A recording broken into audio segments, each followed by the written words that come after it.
میں نے ایک نظر کھڑکی کی طرف ڈالی، یہ دیکھنے کے لیے کہ گلہان اندر جھانک رہا تھا، وہاں کوئی بھی نہ تھا، اور پھر اچانک جیسے کوئی نظر نہ آنے والا کیمرہ ایک ہلکی آواز کے ساتھ بند ہو جائے، وہ غیر مرئی نادیدہ نظر غائب ہو گئی، جس کا احساس مجھے ہو رہا تھا۔ میں لڑکی کی طرف مخاطب ہوا، اس نے کاؤنٹر پر نصف درجن بکس لا کر رکھ دیے اور انہیں کھو رہی تھی۔ اس نے میری طرف نظر اٹھا کر دیکھا، بے تکلفی سے، تقریباً ایک ادا کے ساتھ، اور بولی، زحمت؟ جی نہیں، آپ اگر پسند فرمائیں تو میں دکان کی تمام گڑیا حاضر خدمت کر سکتی ہوں۔ اگر میں ابھی کچھ دیر پہلے کسی قدر لاپرواہ سی محسوس ہوئی ہوں تو اس کے لیے میں معافی چاہتی ہوں۔ میری پھوپھی جو کہ بچوں سے عشق رکھتی ہے، یہ سب گڑیا بناتی ہے۔ یہ بات وہ کبھی خوشی سے گوارا نہیں کر سکتی کہ جس شخص کو بچوں سے محبت ہو وہ یہاں دکان سے مایوس چلا جائے۔ یہ عجیب سی مختصر سی تقریر تھی اور اسے کچھ عجیب انداز میں ادا کیا گیا۔ ایسے معلوم ہوتا تھا جیسے وہ کسی اور کے جملے ادا کر رہی ہے، لیکن اس تقریر سے زیادہ دلچسپ شے مجھے وہ تبدیلی محسوس ہو رہی تھی جو کہ خود اس لڑکی کے طرز عمل میں پیدا ہو گئی تھی۔ اب اس کی آواز کمزور اور سست نہ تھی، اس میں ایک پرقوت ارتعاش تھا، اور نہ یہ لڑکی اب وہ بے جان اور بے روح قسم کی مخلوق نظر آتی تھی جیسا کہ پہلے تھی۔ اس میں ایک زندگی تھی، ایک جوش تھا، بلکہ کافی جوش طبع نظر آتی تھی۔ چہرے پر رنگ نمودار ہوا تھا اور آنکھوں میں سے وہ کوئی خورد فٹکی کی سی کیفیت غائب ہو گئی تھی۔ اب آنکھوں میں ایک چمک تھی، اور ایک ایسی چمک جس میں حفیف کینہ پروی کے بجائے ایک خفیف سی حقارت جھلکتی تھی۔ میں نے گڑیوں کا معائنہ کیا۔ بڑی خوبصورت ہے یہ گڑیا، میں نے آخرکار کہا، لیکن کیا یہی آپ کی بہترین گڑیا ہے؟ بات یہ ہے کہ ایک خاص موقع ہے، ایک خاص تقریب ہے، میری نماسی کی 7ویں سالگرہ ہے، قیمت کی مجھے کوئی پرواہ نہیں، بشرط یہ کہ وہ معقول حدود سے آگے نہ بڑھے۔ میں نے اسے ٹھنڈی سانس لیتے سنا۔ اس کی طرف نظر اٹھائی تو دیکھا کہ زرد سیاہ آنکھوں میں خوف کی وہی پرانی چھلک تھی اور حقارت کی تمام چمک غائب ہو چکی تھی۔ چہرے سے رنگ کافور ہو گیا تھا، اور پھر یکایک میں نے اپنے اوپر کسی نادیدہ شخص کی وہی نگاہ محسوس کی جیسے کوئی پوشیدہ شخص مجھے دیکھ رہا ہے، لیکن اس پر یہ نگاہ زیادہ طاقتور معلوم ہوتی تھی۔ ایک ساتھ کے بعد یہ نگاہ پھر اچانک غائب ہوئی۔ کاؤنٹر کے قریب والا دروازہ کھلا، نرس شیلا نے رانی کا خلیہ بیان کیا۔ اسے جاننے کے بعد اگرچہ میں غیر معمولی مشاہدے کے لیے تیار تھا، لیکن اب جب میں نے رانی کو بذات خود دیکھا تو مجھے ایسا نمایاں جھٹکا لگا۔ رانی کے قد و قامت کی اونچائی، اس کی بھاری بھرکم جسامت، قریب رکھی ہوئی گڑیوں اور لکڑی کے دبلے پتلے جسم کے مقابلے میں آ کر اور بھی زیادہ بڑھ گئی تھی۔ مجھے ایسے محسوس ہوا کہ دروازے میں ایک دیو کھڑا ہوا مجھے تک رہا ہے۔ اس کے بھاری چہرے پر رخساروں کی چوڑی اونچی ہڈیاں ابری ہوئی تھی، اوپر کے ہونٹ پر ہلکی سی مونچھو جیسے بال تھے، اور منہ بہت موٹا تھا۔ یہ سب چیزیں بالکل مردانہ انداز کی معلوم ہوتی تھی، اور اس کے زبردست بھاری سینے کے نسوانی لوازمات کے ساتھ مل کر عجیب بے تکی سی مخلوق کا نقشہ پیش کرتی تھی۔ میں نے اس کی آنکھوں کی طرف دیکھا، فوراً ہی اس کے چہرے اور جسم کے بھدے پن کو بالکل بھولا۔ آنکھیں بہت بڑی بڑی تھی، روشن سیاہی سے لبریز، صاف و شفاف، غیر معمولی اور تشویشناک حد تک زندہ۔ ایسے لگتا تھا جیسے وہ زندگی کے دو بےتاب ٹکڑے ہیں جو ایک ساتھ پیدا ہوئے اور جسم کے تعلق سے بالکل آزاد ہیں، اور ان کی آنکھوں سے قوت کا ایک سیلاب ابلتا محسوس ہوتا تھا جو میرے اعصاب میں ایک گرم تھرتھری پیدا کرتا ہوا گزر رہا تھا۔ ایک کوشش کے بعد میں نے اپنی آنکھوں کی طرف سے ہٹایا، میں نے اس کے ہاتھوں کی طرف نظر گھمائی۔ وہ سر سے پاؤں تک ایک ڈھیلے سیاہ لباس میں لپٹی ہوئی تھی، اس کے ہاتھ لباس میں چھپے ہوئے تھے۔ میری نظر پھر اس کی آنکھوں کی طرف گئی تو دیکھا کہ اب اس میں نفرت اور حقارت کی وہی چمک تھی جو کہ مجھے لڑکی کی آنکھوں میں نظر آئی تھی۔ رانی نے گفتگو کا آغاز کیا۔ میں نے محسوس کیا کہ لڑکی کی آواز میں نے جو قوت اور ارتعاش دیکھا تھا وہ رانی کی آواز کے گہرے اور خواب آور حد تک شیریں لہجے کا ہی پرتو تھا۔ میری بھتیجی نے آپ کو جو کچھ سکھلایا شاید وہ آپ کو پسند نہیں آیا۔ میں نے اپنے ہوش و حواس کو جمع کیا اور کہا، گڑیا سبھی حسین ہے، شرمیتی سرمیتی، میرا نام رانی ہے۔ اس نے پرسکون لہجے میں کہا، آپ کو میرا نام معلوم نہیں؟ یہ میری بدقسمتی ہے، میں نے ذومعنی الفاظ میں کہا۔ بات یہ ہے کہ میری ایک نواسی ہے، ایک چھوٹی سی بچی، میں نے اس کی 7ویں سالگرہ کے واسطے کوئی بہت ہی عمدہ چیز دینا چاہتا ہوں۔ مجھے جو گڑیا دکھائی گی وہ بہت ہی خوبصورت ہے، لیکن میں سوچ رہا تھا کہ کیا کوئی چیز ایسی نہیں جو کہ خصوصی ہو۔ رانی نے الفاظ پر زور دیتے ہوئے کہا، زیادہ حسین ہو۔ جی ہاں، شاید ایسی چیز موجود ہے، لیکن جب میں اپنے خریداروں کو خصوصی چیز دیتی ہوں مجھے یقین ہو گیا کہ وہ لفظ خصوصی پر دانستہ زور دے رہی ہے، تو میں یہ معلوم کر لینا ضروری سمجھتی ہوں کہ میں جس شخص سے سودا کر رہی ہوں آپ مجھے ایک عجیب دکاندار سمجھتے ہوں گے۔ وہ ہنسی اور میں حیرت میں رہ گیا کہ اس ہنسی میں کس قدر تازگی، جوانی اور مٹھاس موجود تھا۔ ایک خاص کوشش کے بعد ہی میں خود کو حقائق کی دنیا میں واپس لا سکا اور پھر اپنی حفاظت کی طرف سے خبردار ہو گیا۔ میں نے اپنی جیب سے کارڈ نکالا، میں یہ نہ چاہتا تھا کہ وہ میری اصلیت سے واقف ہو جائے۔ اگر میں اپنا کارڈ اسے دیتا تو اسے معلوم ہو جاتا کہ میں کون ہوں، اور میں یہ بھی نہیں چاہتا تھا کہ رانی کی توجہ کسی ایسے شخص کی طرف مبذول کراؤں جسے وہ نقصان پہنچا سکے۔ لہٰذا میں نے اپنی جیب میں اپنے ایک ایسے ڈاکٹر کا کارڈ رکھا جو عرصہ ہوا مر چکا تھا۔ رانی نے کارڈ پر نظر ڈالی۔ خوب، وہ بولی، تو آپ ایک ڈاکٹر ہیں۔ اچھا، اب جبکہ ہم ایک دوسرے کو جان گئے، آپ میرے ساتھ آئے، میں آپ کو چند اپنی بہترین چیزیں دکھاؤں گی۔ وہ مجھے دروازے میں سے گزار کر ایک چوڑے اور دھندلے برآمدے میں سے لے چلی۔ اس نے میرا بازو چھوا۔ ایک بار مجھے پھر عجیب اور غریب پرقوت سنسنی سی محسوس ہوئی۔ ایک اور دروازے کے قریب وہ رکی اور میری طرف رخ بدلا۔ یہ وہ جگہ ہے جہاں میں اپنی بہترین چیزیں رکھتی ہوں، وہ بولی، خصوصی بہترین چیزیں۔ وہ پھر ہنسی، اس کے بعد دروازہ پورا کھول دیا۔ میں نے دہلیز کو پار کیا اور ٹھہر گیا۔ میری نظر ایک بے چین عجلت سے کمرے میں چاروں طرف دوڑی اور پریشان واپس آئی، کیونکہ یہاں کوئی ایسا عظیم الشان طلسمی محل نہ تھا جس کا تذکرہ نرس شیلا نے ڈائری میں کیا تھا۔ یہ صحیح ہے کہ یہ کمرہ اس سے بڑا تھا جتنا کہ باہر سے اندازہ لگایا جا سکتا تھا، لیکن وہ قدیم تصویریں، وہ قدیم منقش پردے، وہ کہاں تھی جن کی بنا پر یہ کمرہ شیلا کی نظر میں ایک جنت معلوم ہوا تھا۔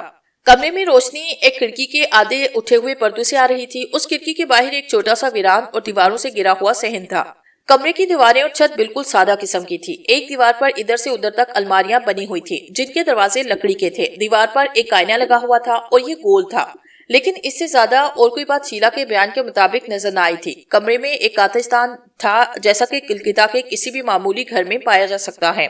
دیواروں پر چند تصویریں تھی۔ کمرے کی بڑی میز بھی ایک عام قسم کی چیز تھی اور اس پر بہت سی گڑیاں ادھوری بنی ہوئی پڑی تھی۔ میری پریشانی بڑھ گئی۔ اگر شیلا نے اس کمرے کے متعلق جو کچھ کہا ہے وہ محض اس کے رومانی تصورات کا عکس تھا، تو کیا اس کی ڈائری کی باقی باتیں بھی محض ذہنی اختراع یا جیسا کہ میں نے پہلے خیال کیا زیادہ سے زیادہ محض ایک تصویر کی پیداوار تھی؟ لیکن رانی کی آنکھوں کے متعلق اس نے جو کچھ لکھا تھا وہ محض تخیل کی پیداوار نہ تھا۔ اسی طرح رانی کی آواز کے بارے میں بھی اس نے ٹھیک ہی لکھا تھا۔ اس نے رانی کی شکل و صورت اور اس کی بھتیجی کی خصوصیات کو بیان کرنے میں مبالغے سے کام نہ لیا تھا۔ میں یہ سوچ ہی رہا تھا کہ رانی مجھ سے مخاطب ہوئی اور میرے خیالات کا سلسلہ ٹوٹ گیا۔ میرا کمرہ آپ کو دلچسپ معلوم ہوتا ہے؟ اس کی آواز نرم تھی اور مجھے محسوس ہوا کہ اس میں ایک پوشیدہ مسرت کی جھلک تھی۔ میں نے کہا، کوئی بھی کمرہ جہاں کوئی حقیقی فنکار اپنا تخلیقی کام کرتا ہے دلچسپ ہوتا ہے، اور اب واقعی ایک حقیقی فنکار ہے۔ شرمیتی رانی، آپ کو یہ کیسے معلوم ہوا؟ اس نے پوچھا۔ یہ میری ایک فروغزاش تھی، میں نے عجلت سے کہا۔ میں فن مصوری کا دلدادہ ہوں۔ میں نے آپ کی چند گڑیاں دیکھی یہ سمجھنے کے لیے کہ چغتائی اور فائل بہت بڑے مصور فنکار ہیں۔ کوئی ایک پوری گیلری تصویروں سے بھری ہوئی دیکھنے کی ضرورت نہیں، ایک ہی تصویر کافی ہوتی ہے۔ وہ انتہائی دوستانہ انداز میں مسکرائی۔ اس نے میرے پیچھے دروازہ بند کیا اور میز کے قریب ایک کرسی کی طرف اشارہ کیا۔ اس سے بیشتر کہ آپ کو اپنی گڑیا دکھلاؤں، غالباً آپ چند منٹ کے انتظار کو زحمت خیال نہ کریں گے۔ مجھے گڑیا کا ایک لباس تیار کرنا ضروری ہے، میں اس کا وعدہ کر چکی ہوں، اور جلد ہی وہ لڑکی آنے والی ہے جسے میں نے وعدہ کیا مجھے زیادہ دیر نہیں لگے گی۔ ہاں ہاں، کوئی بات نہیں، میں نے جواب دیا اور کرسی پر بیٹھ گیا۔ اس نے نرمی سے کہا، یہاں کافی خاموشی اور سکون ہے، اور اب تھکے ہوئے ہیں، آپ شاید بہت سخت محنت کرتے رہے ہیں۔ میں کرسی کی پشت سے سہارا لے کر نیم دراز ہو گیا۔ یکایک مجھے احساس ہوا کہ واقعی میں کس قدر تھکا ہوا تھا۔ ایک ساتھ کے لیے میری ہوشیاری اور حفاظت کا خیال کمزور پڑ گیا۔ میں نے اپنی آنکھیں بند کی۔ جب میں نے پھر آنکھیں کھولی تو دیکھا کہ رانی میز کے قریب بیٹھ گئی، اور اب مجھے اس کے ہاتھ نظر آئے۔ وہ لمبے اور نازک اور سفید تھے۔ ایک ہی نظر میں مجھے محسوس ہوا کہ ایسے حسین ہاتھ میں نے آج سے پہلے کبھی نہ دیکھے تھے۔ جس طرح رانی کی آنکھیں خود اپنی ایک جداگانہ زندگی کی مالک نظر آتی تھی، اسی طرح یہ ہاتھ بھی ایسی زندہ چیز نظر آتے جن کا وجود اس کے جسم سے بالکل آزاد تھا، جن میں وہ وابستہ تھے۔ رانی اپنے میز پر ہاتھ رکھے ہوئے تھی۔ وہ پھر اسی محبت اور شفقت کے انداز میں بولی، کسی خاموش اور پرسکون جگہ پر کبھی کبھی چلے جانا اچھا ہی ہوتا ہے، ایسی جگہ جہاں سکون اور راحت مل سکے۔ انسان کس قدر تھک جاتا ہے، بے حد تھک جاتا ہے، حد سے بہت زیادہ تھک جاتا ہے۔ اس نے گڑیا کا ایک چھوٹا سا لباس میز سے اٹھایا، اسے سینا شروع کیا۔ لمبی لمبی سفید انگلیاں سوئی کو چلا رہی تھی، دوسرا ہاتھ لباس کو ادھر ادھر گھما رہا تھا۔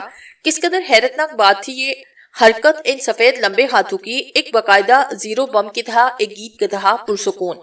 رانی نرم اور شیریں آواز میں بولی، ہاں ہاں، یہاں باہر کی دنیا کی کوئی چیز نہیں آتی، یہاں ہر طرف سکون ہے، آرام ہے، راحت ہے۔ ان سفید خوبصورت ہاتھوں کا وہ آہستہ رقص، لمبی نازک انگلیوں کی وہ نرم آہنگ حرکت، کس قدر پرسکون تھا یہ منظر۔ میں نے اپنے دل پر جبر کر کے اس طرف سے اپنی نظر ہٹائی۔ رانی کی آنکھیں میری طرف تھی، نرم و لطیف، اسی راحت اور سکون سے لبریز جس کا وہ تذکرہ کر رہی تھی۔ میں نے سوچا اس میں کوئی نقصان نہیں کہ تھوڑا سا کام کر لیا جائے اور اس طرح اس کشمکش کے لیے قوت حاصل کر لی جائے، جس کا کچھ دیر کے بعد پیش آنا لازمی تھا اور میں تھکا ہوا تھا۔ میری نظر پھر اس کے ہاتھوں کی طرف گئی۔ عجیب ہاتھ تھے، اس بھاری بھرکم جسم سے وہ اسی قدر بے تعلق نظر آتے تھے جس قدر اس کی آنکھیں اور آواز۔ رانی کوئی اجنبی گیت گنگنا رہی تھی۔ یہ خواب آور پرسکون راگ تھا اور میرے تھکے ہوئے اعصاب میں رنگتا ہوا میرے دماغ کے اندر پہنچ کر نیند کی بوندیں ٹپکا رہا تھا، پرسکون نیند۔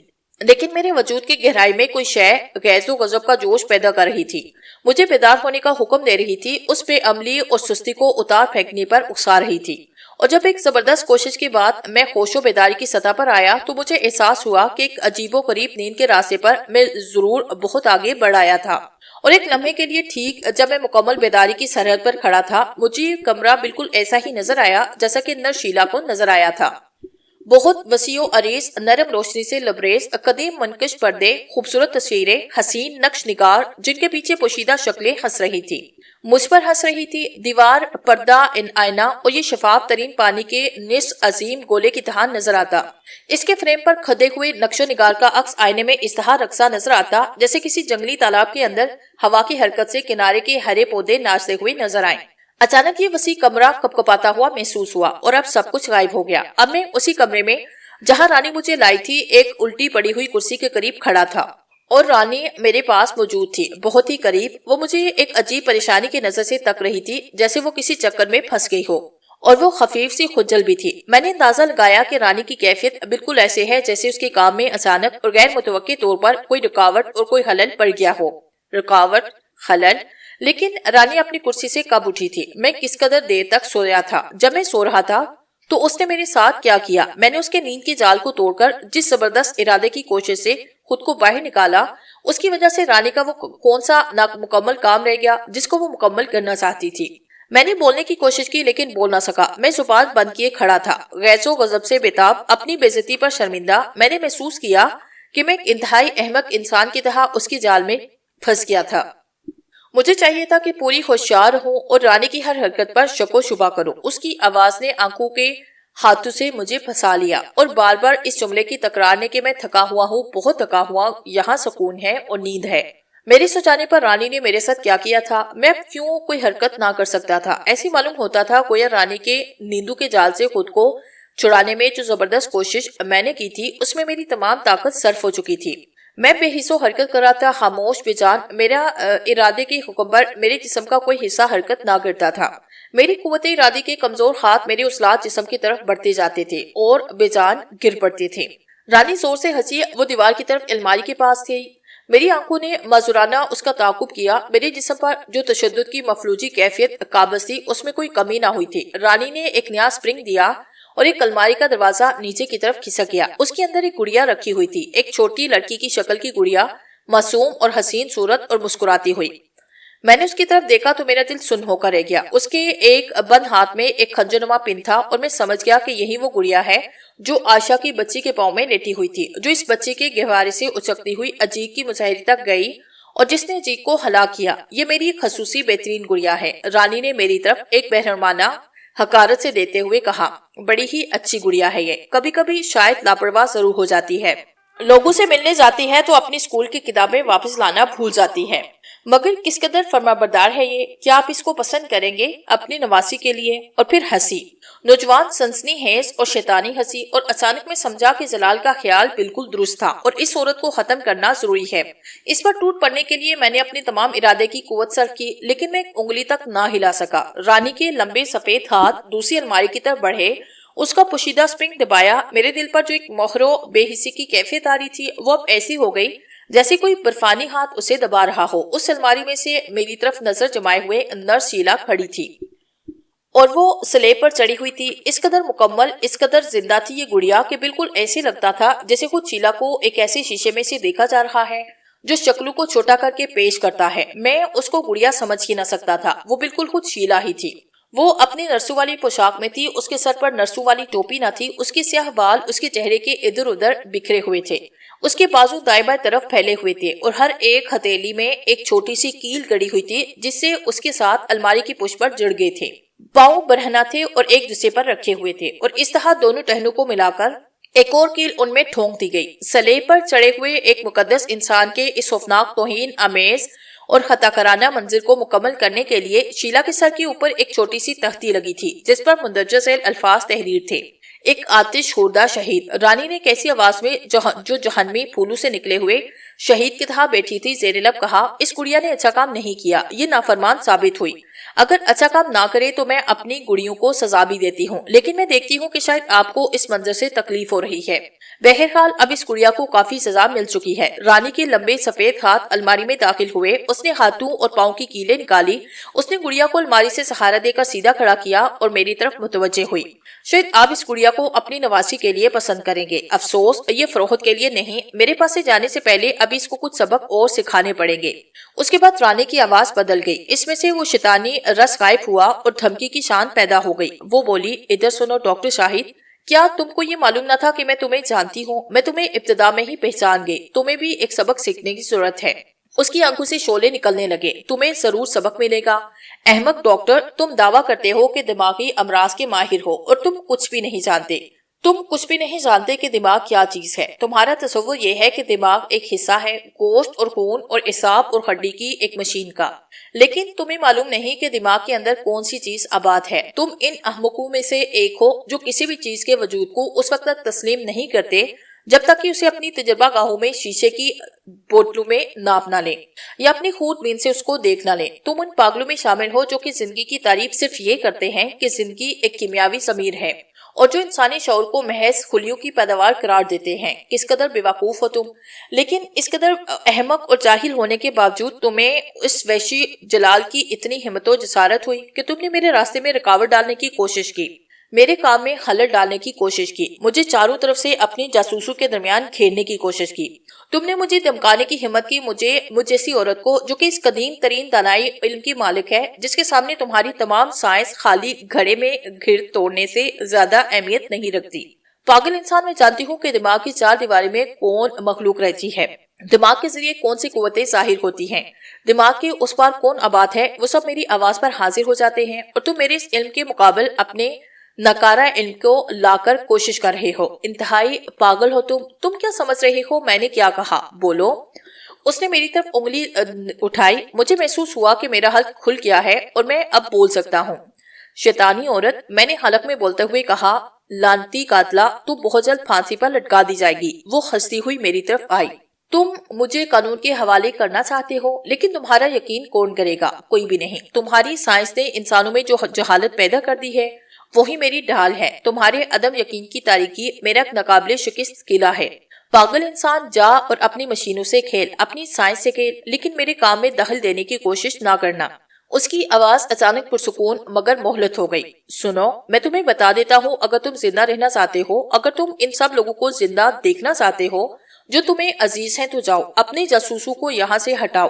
جلال کو تم بچا نہیں سکتے، وہ میرا ہے، لیکن تم کبھی اب میرے متعلق کچھ نہ سوچنا، میرے معاملات میں ٹانگ مت اڑانا۔ میں تمہاری جاسوسی سے ڈرتی نہیں، لیکن وہ مجھے ناگوار محسوس ہوتے ہیں۔ ان کو یہاں سے لے جاؤ فوراً۔ اگر رات ہونے تک کوئی اسی طرح نگرانی پر مامور رہے تو۔ اس نے میرا شانہ پکڑ لیا اور اس قدر سختی سے دبایا کہ کچل سا گیا اور مجھے دروازے کی طرف دھکیل دیا۔ جاؤ، چلے جاؤ۔ میں نے اپنی قوت ارادی کو جمع کرنے کی جدوجہد کی، اپنے بازو کو اٹھانے کی کوشش کی۔ اگر میں اس کوشش میں کامیاب ہوتا تو میں رانی کو اس طرح مار کر گرا دیتا جیسے کسی پاگل جانور کو، لیکن میں کوئی بازو کھلا نہ سکا۔ ایک مشین کی طرح بے اختیار میں کمرے کو پار کر کے دروازے کی طرف بڑھا۔ رانی نے اسے کھولا۔ الماری میں سے ایک عجیب سی کھڑکھڑاہٹ کی آواز آئی۔ گردن کو وقت سے موڑتے ہوئے میں نے دیکھا شیلا کی پتلی آگے کی طرف گر پڑی، آدھے کنارے پر جھکی ہوئی تھی، اس کے بازو نیچے جو رہے تھے جیسے مجھ سے التجا کر رہے ہوں کہ میں اس کو بھی اپنے ساتھ لے جاؤں۔ اس کی ہتھیلیوں میں سلیب کی کیلوں کے نشانات صاف نظر آ رہے تھے۔ اس کی آنکھیں میری آنکھوں پر جمی ہوئی تھی۔ جاؤ، رانی نے کہا، اور یاد رکھنا۔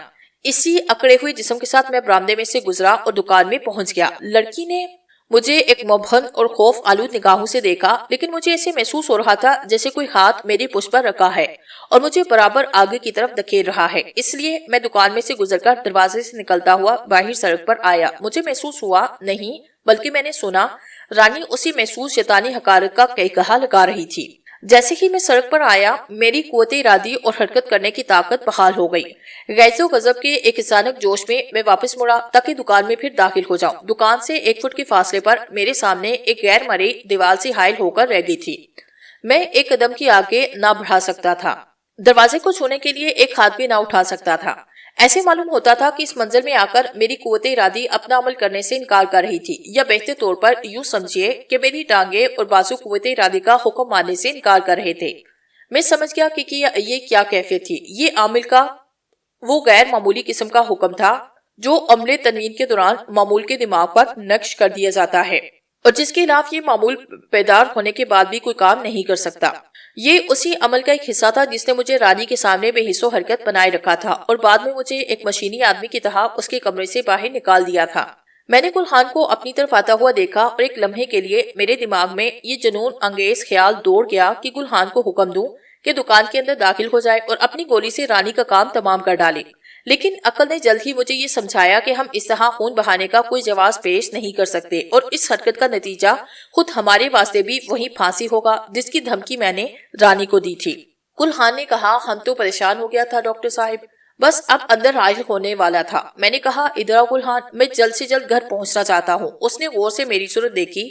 آپ تو ایسا معلوم ہوتا ہے ڈاکٹر صاحب گویا میدان جنگ سے آیا ہے۔ ہاں، میدان جنگ سے ہی آیا ہوں، اور اس جنگ میں تمام فتح رانی کی ہی رہی۔ آپ تو کافی سکون سے باہر آیا۔ سردار کی ایسی حالت نہ تھی، جونما عورت اس پر اپنے جہنمی الفاظ کے شعلے برسا رہی تھی۔ آپ کے ساتھ کیا واقعہ پیش آیا یہ بات میں بعد میں بتاؤں گا، مجھے تھوڑی دیر خاموش رہنے دو۔ میں غور کرنا چاہتا ہوں، لیکن در حقیقت میں خود اپنے اوپر قابو حاصل کرنا چاہتا تھا۔ میرا دماغ آدھا اندھا معلوم ہوتا تھا اور کسی ٹھوس سہارے کی تلاش میں ادھر ادھر ٹٹور رہا تھا۔ ایسے لگتا تھا گویا میرا دماغ کچھ عجیب قسم کے ناگوار مکڑی کے جالوں میں پھنس گیا تھا، اور اگرچہ میں انہیں توڑ کر آزاد ہو چکا تھا، لیکن جالوں کے ٹکڑے ابھی تک میرے دماغ سے لپٹے ہوئے تھے۔ ہم کار میں بیٹھے اور چند منٹ تک سکوت کے ساتھ چلتے رہے۔ اس کے بعد گل خان کی خواہش تجسس نے اسے بے قابو کیا۔ بہرحال وہ بولا، آپ کو اس عورت کے بارے میں کیا خیال ہے؟ اس وقت تک میں ایک پختہ ارادہ کر چکا تھا۔ آج سے بیشتر میں نے اس نفرت اور کراہٹ اور خون ریزی کے اس زبردست جذبے کا تجربہ نہ کیا تھا جو کہ اس عورت نے اب میرے اندر بیدار کر دیا تھا۔ اگرچہ میرا غرور پندار بھی کافی مجروح ہوا، لیکن اس عورت کو ہلاک کرنے کا طوفانی جذبہ محض میری مجروح پندار کا نتیجہ نہ تھا۔ یہ نتیجہ تھا دراصل اس پختہ یقین کا کہ گڑیوں کی دکان کے پیچھے کمرے میں جو عورت رہتی ہے وہ دنیا کی خبیث ترین قوت ہے۔ اس قدر خبیث اور شیطان فطرت کی واقع وہ سیدھی اسی جہنم سے آئی معلوم ہوتی ہے جس پر جلال کو پختہ ایمان تھا۔ اس خبیث شیطانی قوت کے ساتھ کوئی سمجھوتا ہو ہی نہیں سکتا، اور نہ اس یونما عورت کے ساتھ ہی کوئی معاملہ کیا جا سکتا ہے جس کے اندر یہ شیطانی قوت مرکوز ہے۔ میں نے کہا، گل خان، دنیا بھر میں کوئی چیز اس قدر خبیث اور شیطانی نہیں جتنی کہ وہ عورت۔ اب ہرگز ایسا موقع نہ دو کہ اس عورت کو بھی سفید لڑکی تم سے چھپ کر کس طرف جا چھپے۔ کیا تمہارا یہ خیال ہے کہ کل رات اسے یہ معلوم ہو چکا تھا کہ تم لوگوں نے اسے دیکھ لیا؟ ہمیں علم نہیں۔ ہمارا یہ خیال ہے کہ اسے معلوم نہ تھا۔ دیکھو، اس مقام کی آگے اور پیچھے دونوں طرف نگرانی کرنے والوں کی تعداد بڑھا دو۔ یہ کام اعلانیہ کرو تاکہ رانی اس چیز کو ضرور دیکھے۔ اگر لڑکی کو یہ معلوم نہیں کہ اسے دیکھ لیا گیا تو ہماری اس حرکت سے رانی یہ سمجھے گی کہ ہم لوگ ابھی تک دوسرے راستے سے ناواقف ہیں۔ وہ یہ خیال کرے گی کہ ہم یہی سوچ رہے ہیں کہ میں لڑکی یا تو سامنے سے یا عقب سے کسی طرح نظر بچا کر چلی گئی تھی۔ جس جگہ پر لڑکی اپنی کار پوشیدہ رکھتی ہے وہاں سڑک کے دونوں طرف ایک کار تیار رکھو۔ اس سلسلے میں احتیاط رکھو کہ انہیں شک و شبہ نہ ہو سکے۔ جب یہ لڑکی باہر نکلے تو اس کا تعاقب کرو۔ اور میں پسو پیش کرنے لگا۔ گل خان بولا، اور پھر؟ میں چاہتا ہوں کہ اس کو پکڑ لیا جائے، اغوا کر لیا جائے، چرا لیا جائے۔ تم اپنے لفظوں میں میرا مفہوم کسی طرح بھی سمجھ لو، لیکن یہ کام انتہائی خاموشی سے کیا جانا چاہیے۔ یہ چیز میں تم پر چھوڑتا ہوں۔ ایسے کام کس طرح کے کیے جاتے ہیں یہ بات تم مجھ سے بہتر جانتے ہو، مگر اس کام کو انتہائی تیزی اور انتہائی خاموشی سے کرنے کی ضرورت ہے۔ اور دیکھو، گڑیوں کی دکان کے بہت قریب ایسا نہ کیا جائے، اسے جس قدر دور ممکن ہو اسی قدر بہتر ہے۔ لڑکی کا منہ بند کرو، ضرورت ہو تو اس کو باندھ ڈالو، لیکن وہ ہاتھ سے جانے نہ پائے۔ اسے پکڑنے کے بعد اس کی کار کی تلاشی لو احتیاط سے، اور اس طرح جو بھی چیز تمہیں دستیاب ہو اس کو اور لڑکی کو لے کر میرے گھر پر چلے آؤ، سمجھ کے تم؟ وہ بولا، اگر وہ نمودار ہوئی تو ہم اسے جانے نہ دیں گے۔ آپ اس کو کچھ سزا دینا چاہتا ہے؟ ہاں، اور کچھ اور بھی۔ میں دیکھنا چاہتا ہوں کہ رانی کیا کرے گی۔ ہو سکتا ہے کہ اس کی وجہ سے وہ کوئی ایسا کام کر بیٹھے کہ ہم جائز قانونی طور پر اس پر ہار ڈال سکیں۔ اس کو قانون کی دسترس تک لانا ہے۔ ہو سکتا ہے کہ رانی کے پاس کچھ اور بھی نظر نہ آنے والے خادم موجود ہیں۔ لیکن میں اس کو کم از کم ایک نظر آنے والی خادمہ سے محروم کر دینا چاہتا ہوں۔ ممکن ہے اس کے بعد دوسری خادم بھی نظروں کے سامنے آ جائیں۔ کم از کم اتنا تو ضرور ہوگا کہ اس لڑکی کے بغیر وہ کسی حد تک اپاہج ہو جائے گی۔ اس نے آنکھیں چمکاتے ہوئے مجھے غور سے دیکھا اور بولا، آپ پر کافی سخت ضرب لگایا ہے اس عورت نے ڈاکٹر صاحب۔ ہاں، میں نے رکھائی سے کہا۔ اس نے کچھ پشو پیش سے کہا، آپ یہ سب بات سردار سے بتا دے گا؟ آخرکار اس نے پوچھا۔ ہو سکتا ہے بتا دوں یا ابھی نہ بتاؤں، کم از کم آج رات یہ جلال کی حالت پر ہے، مگر تم کیوں پوچھتے ہو؟ ہمارے خیال میں اگر آپ اغوا قسم کا کھیل کھیلنا چاہتا ہے تو سردار کو مطلع کرنا چاہیے۔ میں نے تیزی سے کہا، گلہان، میں نے تمہیں بتایا تھا کہ جلال کے احکام کیا تھے۔ اس نے تمہیں حکم دیا کہ تم کو میرے حکم کی تعمیل اسی طرح کرنی ہوگی جیسے یہ خود جلال کا ہی حکم ہو۔ اب میں تمہیں کام دے چکا ہوں، نتائج کی ذمہ داری میرے سر ہے۔ بہت خوب، اس نے کہا، لیکن میں نے دیکھا اس کا شک و شبہ ہنوز باقی تھا۔ اگر جلال کی طبیعت کافی سدھر چکی ہو تو کوئی حقیقی وجہ نہ تھی کہ میں اس پر یہ ظاہر کروں کہ رانی کے ساتھ میری مڈبیر میں کیا کیا واقعات پیش آئے۔ ڈاکٹر کمار کا معاملہ مختلف تھا۔ نرس شیلا کے ساتھ اس کی محبت کا شبہ اب زیادہ قوی ہو چکا تھا اور میں اس کے سامنے اس سلیب پر چڑھی ہوئی گڑیا کا تذکرہ کر سکتا تھا۔ میں ابھی تک یہ نہیں سمجھ سکا کہ سلیب پر صرف گڑیا ہی لٹکی ہوئی تھی، بلکہ میں محسوس کر رہا تھا کہ خود شیلا کو سلیب پر لٹکایا گیا ہے۔ اگر میں کمار سے یہ باتیں بتاتا تو رانی پر فوری حملہ کرنے سے اسے کوئی روک نہ سکتا۔ میں ابھی تک ایسا کوئی حملہ نہ چاہتا تھا، لیکن اپنی ملاقات کی تفصیلات کو جلال پر ظاہر کرنے پر میرا دل تیار نہ ہوتا تھا۔ نہ جانے کیوں یہی حال ڈاکٹر کمار کے متعلق تھا۔ شیلا کی پتلی کے علاوہ بھی میرا دل کوئی بات اس سے کہنے پر مائل نہ تھا۔ اسی طرح کی اخفا پسندی کا خیال میرے دل میں گلہان کی طرف سے موجود تھا۔ نہ جانے کیوں میں نے اس کا سبب یہی خیال کیا کہ میرا مجروح غرور پندار اس کی طے میں کار فرما ہے۔ میرے مکان کے سامنے پہنچ کر کار رکی۔ اس وقت 6 بجنے والے تھے۔ کار سے باہر نکلنے سے پہلے میں نے اپنی ہدایت کو پھر دہرایا۔ گلہان نے سر کو اسبات میں ہلاتے ہوئے کہا، بہت خوب ڈاکٹر صاحب، اگر وہ لڑکی باہر آتا ہے تو ہم اس پر قبضہ کرے گا۔ میں گھر پہنچا۔ مجھے کمار کا ایک رکا ملا جس میں بتایا گیا تھا کہ رات کے طعام سے پہلے وہ ملنے کے لیے نہ آ سکے گا۔ اس سے مجھے خوشی ہوئی۔ میں اس کے سوالات کے عذاب سے ڈر رہا تھا۔ مجھے معلوم ہوا کہ جلال سو رہا تھا۔ وہ اپنی طاقت حیرتناک صورت سے حاصل کرتا جا رہا تھا۔ میں نے نرس کو ہدایت کر دی کہ جلال بیدار ہو جائے تو اسے بتا دے، میں کھانا کھانے کے بعد اسے آ کر مل لوں گا۔ میں لیٹ گیا اور کھانے سے بیشتر تھوڑی سی نیند لینے کی کوشش کرنے لگا، لیکن میں سو نہ سکا۔ جب کبھی میں نیند میں تھوڑا سا ڈوبتا تھا، میری آنکھوں کے سامنے رانی کا چہرہ نمودار ہوتا اور میں فوراً بیدار ہو جاتا۔ 7 بجے میں اٹھا، عمدہ کھانا خوب جیبر کر کھایا۔ اس کے بعد ناشتہ طور پر کافی تیز قہوے کی 2 پیالیاں پی کر طعام کو ختم کیا۔ جب میں میز سے اٹھا تو میں نمایاں طور پر اپنی حالت کو بہتر محسوس کر رہا تھا۔ دماغ تازہ تھا اور ایک بار پھر میں خود پر پورا قابو پا چکا تھا۔ میں نے یہ فیصلہ کیا کہ سفید لڑکی کے اغوا کے متعلق جو ہدایات میں نے گلہان کو دی ان کی اطلاع جلال کو دے دوں گا۔ مجھے احساس تھا کہ میری حرکت سے جلال مجھ سے گڑیوں کی دکان پر جانے کے متعلق بہت سے سوالات کرے گا، لیکن اس کے لیے کہانی تیار کر چکا تھا۔ یہ محسوس کر کے مجھے حیرت ہوئی کہ جلال کو میں صرف یہی کہانی سنا سکتا تھا اور بس۔ مجھے محسوس ہوا کہ اگر میں خود راہ بھی کروں تو اپنی اور رانی کی ملاقات کی وہ تفصیلات دوسروں پر ظاہر نہ کر سکتا تھا جو میں نے اس کہانی میں سے حذف کر دی تھی۔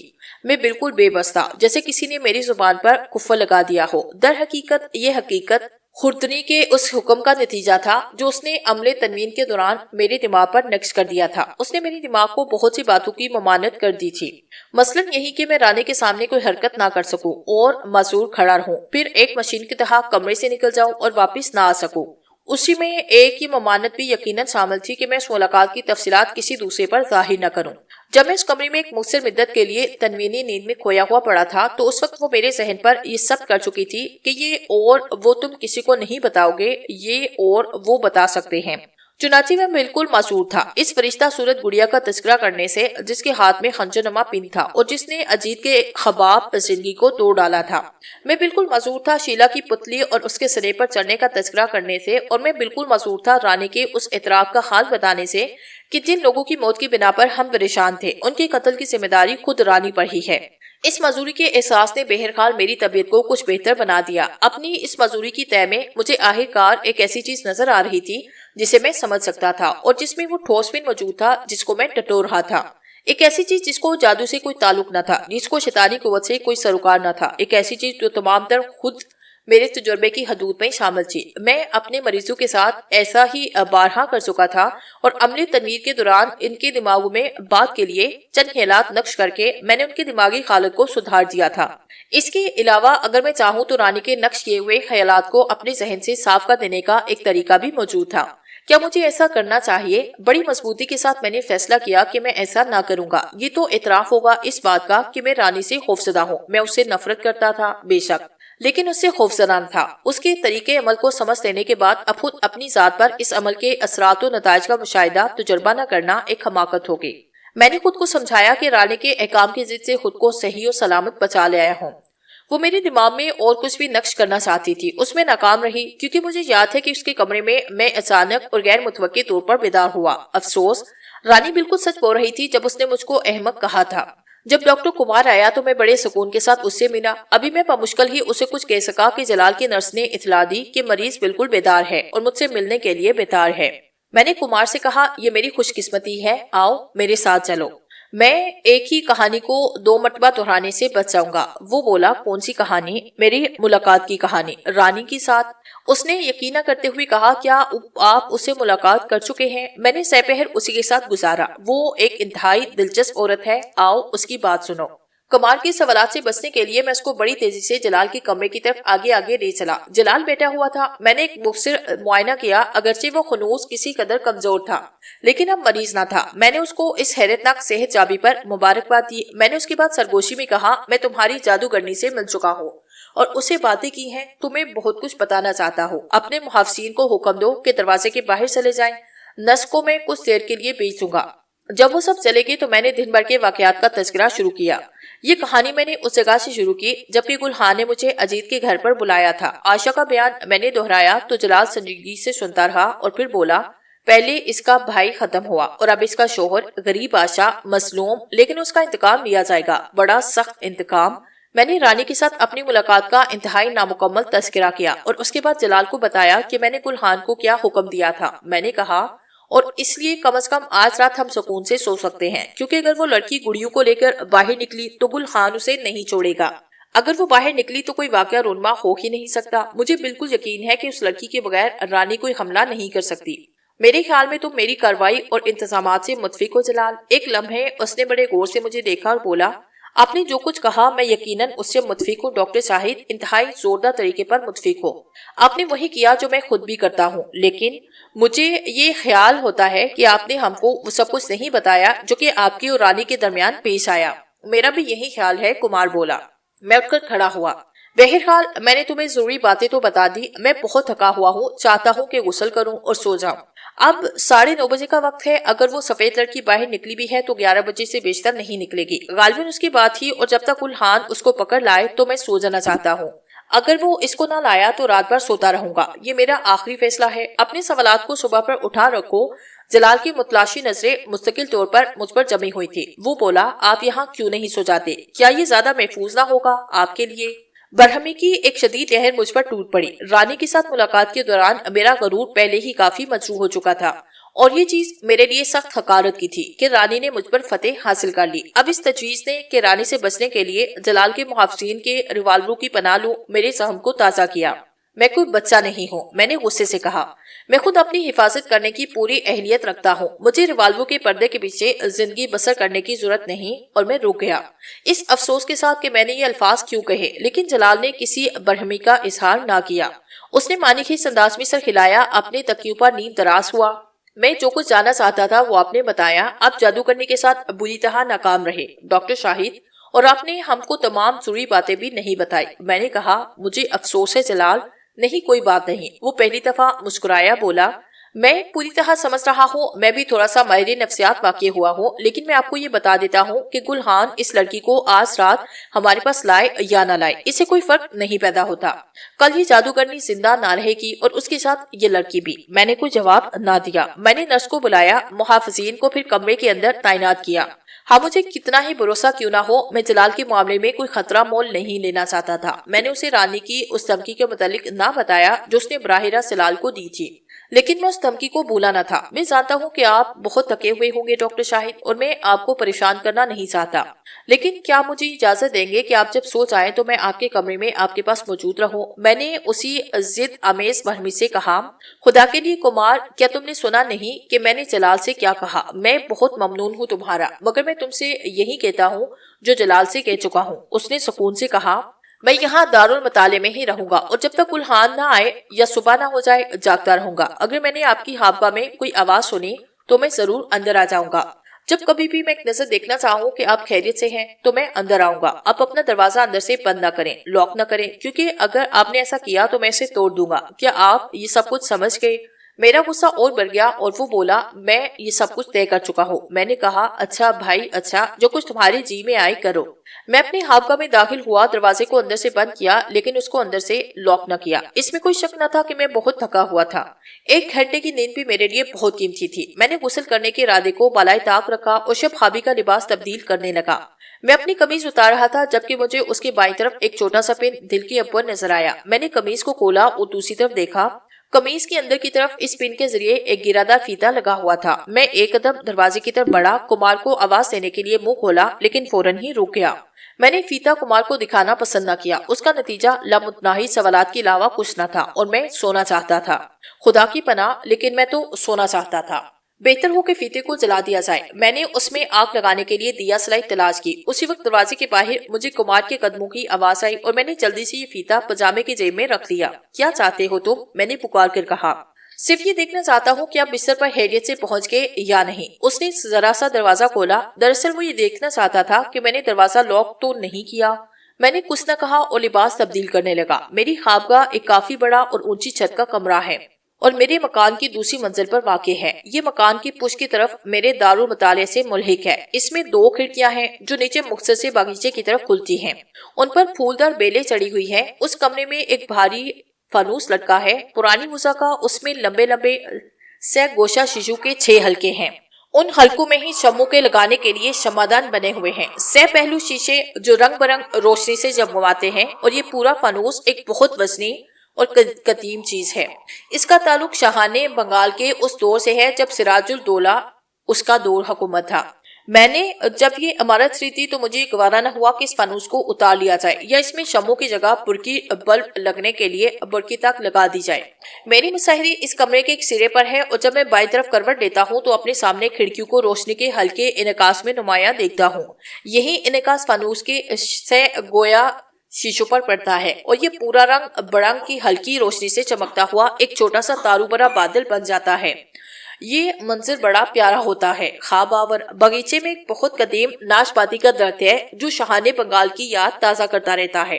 فانوس ٹھیک میری مسحری کے پائنتی کی طرف ہے۔ ایک کمرے کی روشنی کا سوئچ میری مسحری کے سرہانے کی طرف ہے۔ کمرے کے ایک پہلو میں ایک قدیم آتش دان ہے جس کی دیواریں منقش سنگ مرمر کی ہیں اور اس کے اوپر کی سطح کافی چوڑی ہے۔ آئندہ ہونے والے واقعات کو سمجھنے کے لیے کمرے کی تفصیلات کو ذہن میں رکھنا ضروری ہے۔ جب تک میں نے لباس تبدیل کیا، کمار غالباً میری اطاعت شعاری سے مطمئن ہو کر دروازہ بند کر کے واپس مطالعے میں جا چکا تھا۔ میں نے گرادار فیتا نکالا، جادوگرنی کا ہار اور حقارت سے اسے میز پر پھینک دیا۔ میرا خیال ہے کہ میرے اس فعل کی تہ میں 2 ہی چیزیں کار فرما ہو سکتی تھی، یا تو یہ یقین کہ گلحان اپنا کام پوری طرح پورا کرے گا یا پھر ایک خامخواہ کی بہادری۔ لیکن یہ واقعہ ہے کہ اگر مجھے گلحان کی کامیابی کا اس قدر یقین نہ ہوتا تو میں اپنے پہلے ارادے کے مطابق اس فیتے کو یقیناً جلا ڈالتا۔ میں نے ایک خواب آور دوا تیار کی، اسے پی کر روشنی گل کر دی اور سونے کے لیے لیٹ گیا۔ دوا نے جلد ہی اثر کرنا شروع کر دیا۔ میں نیند میں ہر لمحہ گہرا ڈوبتا چلا گیا، گہرا اور میں جاگ پڑا۔ میں نے اپنی چاروں طرف نظر ڈالی۔ اس اجنبی مکان پر میں کیسے آیا؟ میں ایک کم گہرے گول گڈھے میں کھڑا ہوا تھا۔ اس کے کناروں پر گھاس اگی ہوئی تھی۔ گڈھا صرف اتنا گہرا تھا کہ اس کا کنارہ میرے گھٹنے تک آتا تھا۔ یہ گڈھا ایک حلقہ نما اور خمار سبزہ زار مرکز میں واقع تھا جس کا قطر شاید 1/4 میل ہوگا۔ یہ پورا میدان گھاس سے ڈھکا ہوا تھا، عجیب طرح کی گھاس، ارغوانی پھولوں والی گھاس۔ گھاس کے اس گول میدان کے چاروں طرف نامعلوم قسم کے درخت کھڑے تھے، درخت جن پر رنگ برنگ کے قیمتی پتھر لٹکے ہوئے تھے، زمرد، یاقوت، پکھراج، درخت جن کی بھاری بھاری شاخیں جھکی ہوئی تھی اور عجیب طرح کے بڑے بڑے پتوں سے لدی ہوئی تھی، اور ان کے اندر پتلی پتلی بیلیں اس طرح لپٹی تھی جیسے سانپ لپٹے ہوئے ہوں۔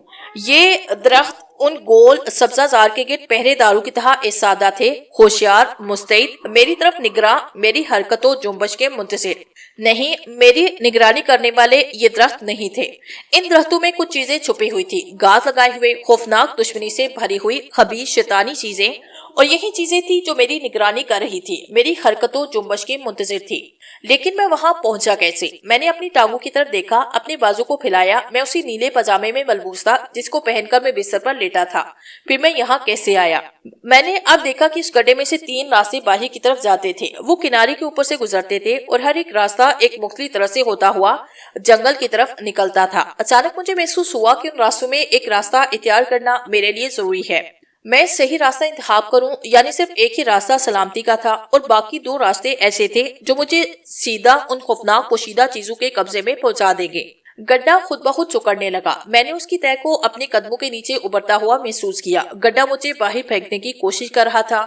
میں کود کر داہنے ہاتھ کی طرف والے راستے پر پہنچا اور آہستہ آہستہ آگے چلنے لگا۔ اس کے بعد بے اختیار میں نے دوڑنا شروع کر دیا، تیز اور لمحہ پہ لمحہ تیز، اس جنگل کی طرف۔ جب میں قریب پہنچا تو دیکھا کہ یہ راستہ اس جنگل کو سیدھا ایک تیغ کی طرح چیرتا ہوا چلا گیا تھا اور یہ تقریباً 3 فٹ چوڑا تھا۔ اس کے دونوں طرف درختوں کی قطاریں تھی اور 2 ایک دھندلے سبز فاصلے میں وابستہ غائب ہو گیا۔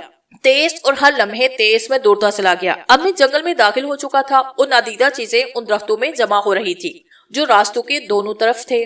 جوک در جوک کناروں پر جمع ہو رہی تھی، پورے جنگل میں سے سمٹ کر چھپک کر چلی آ رہی تھی مکمل خاموشی سے۔ یہ چیزیں کیا تھی اور اگر میں ان کے ہاتھ پڑ گیا تو یہ میرا کیا کریں گے؟ مجھے یہ کچھ معلوم نہ تھا۔ مجھے تو صرف یہ محسوس ہو رہا تھا کہ اگر انہوں نے مجھے پکڑا تو مجھے ایسی شدید اذیت پہنچے گی جس کا میں تصور بھی نہیں کر سکتا تھا۔ آگے اور آگے میں جنگل میں دوڑتا چلا گیا۔ میرا ہر قدم ایک بھیانک خواب تھا۔ مجھے اپنی دونوں طرف ایسے ہاتھ محسوس ہوئے جو مجھے پکڑنے کے لیے پھیلے ہوئے تھے۔ میں تیز قسم کی سرگوشیاں سن رہا تھا۔ ارک ارک لرزہ بردام میں جنگل سے باہر نکلا اور ایک وسیع میدان میں دوڑنے لگا جو درختوں سے محروم تھا اور دور افق تک پھیلتا چلا گیا تھا۔ اس میدان میں کوئی راستہ بنا ہوا نہ تھا، کوئی پگڈنڈی نہ تھی، سارا میدان زرد سوکھی گھاس سے ڈھکا ہوا تھا۔ نہ جانے کیوں مجھے خیال آیا کہ یہ ویرانہ بالکل ایسا ہی ہے جیسا شیکسپیئر کے مشہور ڈرامہ میک بیتھ کی 3 جادوگرنیاں منڈلایا کرتی تھی۔ بہرحال میں اس اسیب زدہ جنگل سے بہتر تھا۔ میں رکا اور مڑ کر درختوں کی طرف دیکھا۔ مجھے محسوس ہوا کہ وہاں درختوں کے پیچھے سے بے شمار خبیث شیطانی آنکھیں مجھے دیکھ رہی ہیں۔